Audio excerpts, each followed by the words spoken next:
दोस्तों नमस्कार। How to make law easy एक टाइटल है और सवाल है कि लॉ को किस तरीके से आसान बना जाए। उसके लिए हमें जानना होगा कि लॉ टफ क्यों है। आइए जानने का प्रयास करते हैं। हम सब जब शुरुआती दौर में लॉ पढ़ते हैं और समय के साथ हम थोड़े से हो जाते हैं हैबिचुअल। एक बात आपने नोट की होगी, अगर आपका फाउंडेशन प्रॉपर है, अगर आपने उसको बहुत अच्छे से समझने का प्रयास किया है तो निश्चित रूप से आपने समझ लिया होगा। लेकिन लॉ टफ समझने में नहीं है।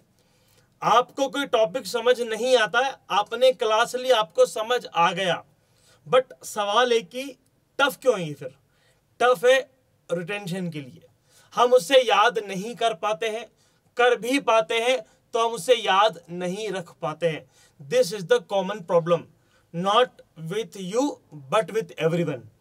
और जब मैं लार्ज स्केल पे बात करता हूं, लार्ज स्केल का मतलब है हाई कोर्ट जज, सुप्रीम कोर्ट, सारे जजेस, वकील, इस स्कोप पे बात करता हूं, तो उस स्केल पे तो लॉ को समझना भी आसान नहीं है। उसके भी अलग अलग इंटरप्रिटेशन आते हैं और समय काल परिस्थिति पर चीजें बदलती भी है। मैं फिलहाल यहां पर बात कर रहा हूं विद्यार्थियों के लिए, आप सब साथियों के लिए जिन्हें परीक्षा देना है। आपके लिए लॉ को आसान कैसे किया जाए, दो तीन चीजें बताना चाहूंगा। एक, आपको तय करना पड़ेगा कि आपको किस लाइन में पढ़ना है। क्या होता है जब हम किसी टॉपिक को पढ़ते हैं तो हमारे पास स्कोप है कि हम उसकी डेप्थ में जा सकते हैं। लेकिन अगर आपका लक्ष्य भारत से श्रीलंका पहुंचना है तो आपको उतने ही पत्थर की रिक्वायरमेंट है, राम सेतु वाले, जिससे आप वहां तक पहुंच जाओ। आपको उसकी डेप्थ में जाने की जरूरत नहीं है, क्योंकि आपका लक्ष्य लंका पहुंचना है। जैसे आपका लक्ष्य सफलता को प्राप्त करना है। अगर आप किसी टॉपिक, क्योंकि एक टॉपिक के ऊपर बहुत सारी किताबें हैं, जैसे नेगोशिएबल इंस्ट्रूमेंट एक्ट आपका टॉपिक है, भैया हर महीने उसकी बुक लाती है सुप्रीम कोर्ट से, कितने सारे रिसेंट जजमेंट ये आए वो आए ऐसा है। क्या हमें सब पढ़ना है? नहीं पढ़ना है। तो पहली चीज जो समझना है कि हमें सब नहीं पढ़ना है, हमें क्या पढ़ना है। अगर आप ये तय करोगे तो पहला स्टेप है चीजों को आसान करने के लिए, कि अगर हमें बीएनएस पढ़ना है तो उससे किस लेंथ तक पढ़ना है, किस डेप्थ तक पढ़ना है। लेंथ भी पूरी लेंथ होती है जो सारे सेक्शन की, उसमें भी बहुत सारे सेक्शन जो आपको फैकल्टीज बताती है, हम भी बताते, जो महत्वपूर्ण नहीं है।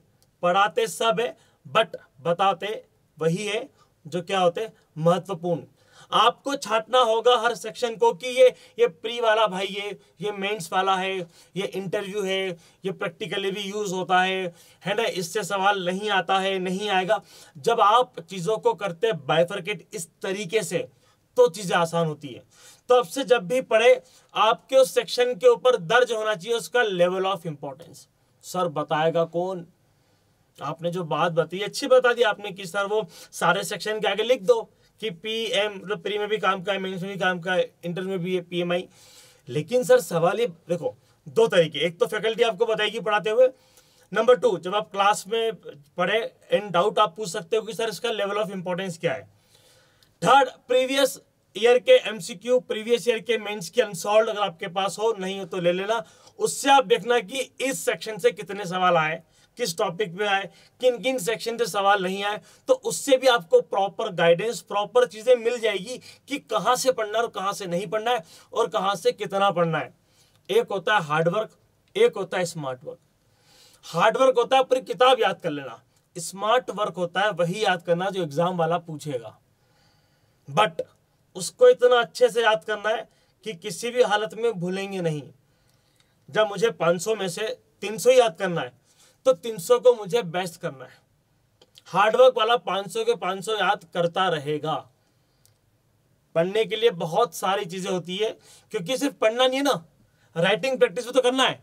अच्छा, एक और स्ट्रेटजी मैं आपको इधर सेम टाइम बता रहा हूं। एक तो अपने को क्लियर करना है क्या पढ़ना है, आपको पता होना चाहिए, लेंथ डेप्थ उसकी पता होना चाहिए। आपको ये भी पता होना चाहिए कि इसमें से आपको आसान क्या लगता है। हाँ, क्योंकि जब आप एक टॉपिक को पूरा सब्जेक्ट आप पूरा कवर कर लेते तो उसको फिर 3 भागों में आप बांट सकते हो कि ये वाला पार्ट टफ है मेरे लिए, ये वाला पार्ट मीडियम है, ये वाला पार्ट इजी है। मुझे किस पे कितना फोकस करना है वो आपको पता होना चाहिए। फॉर एग्जांपल आपके एग्जाम 1 महीने बाद है, तो एग्जाम के ठीक 1 दिन पहले वो कौन सा पार्ट जो आपको पढ़ना है, एग्जाम के 2 दिन पहले कौन सा पार्ट है जो आपको पढ़ना है। तो एग्जाम के आखिरी के 3-4 दिन आपको वो बार बार पढ़ना है जो आपको टफ लगता है। पर जो चीज आसान है, अगर आपको पता है कि प्रपोजल की परिभाषा कहाँ दे रखी है कॉन्ट्रैक्ट में, तो आपको उसको रिवीजन बार बार नहीं करना है। वो एग्जाम के 10 दिन पहले तक भी अगर आपका होगा तो आप एग्जाम में उसको 10 दिन बाद तक रिटेन कर पाओगे।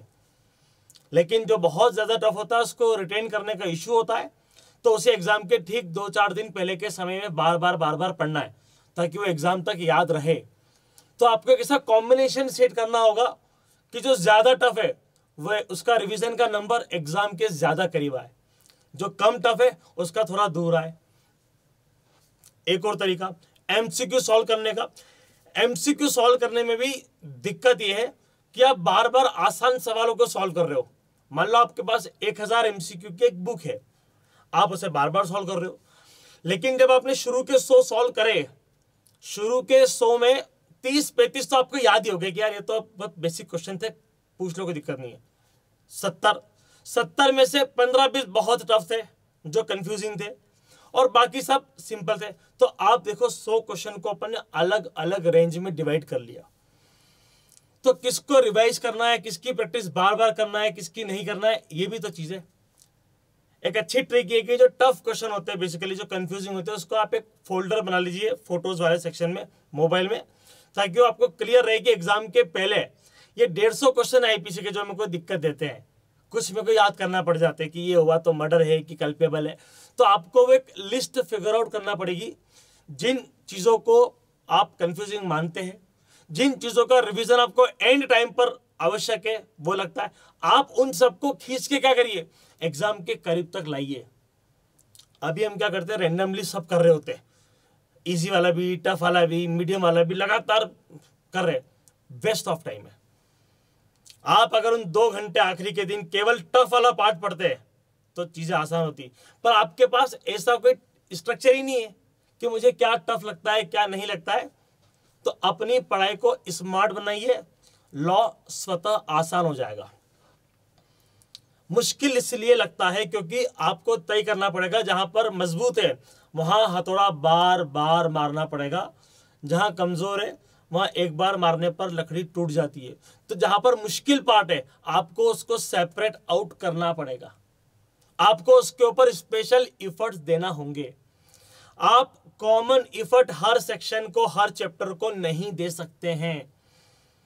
तो स्मार्टनेस यही है कि किसी भी टॉपिक को जब आप एक बार समझ जाते हो, उसके बाद उसे स्ट्रक्चर्ड फॉर्म में आपको एग्जाम तक ले जाना है। देखो पहले समझने का काम होता है, समझिए पूरा पढ़िए, आपने समझ लिया, अब जब आपका वो टॉपिक, जब आपका वो एक्ट हो चुका है complete, now the point is that कि आपको आगे कैसे फर्दर करना है, प्रोसीड।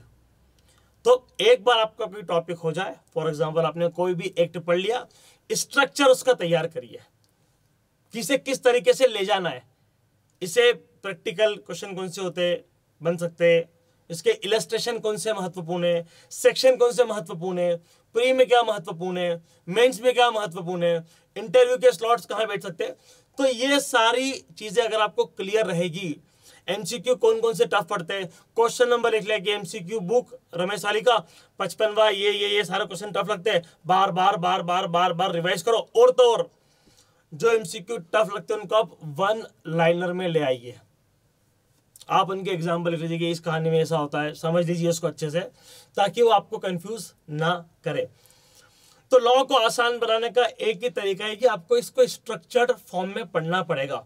आप रैंडमली हार्ड वर्क कर रहे हो, उठाई किताब पढ़े जा रहे, इससे आपको बचना होगा और आपको अपनानी होगी एक स्मार्ट स्ट्रेटजी।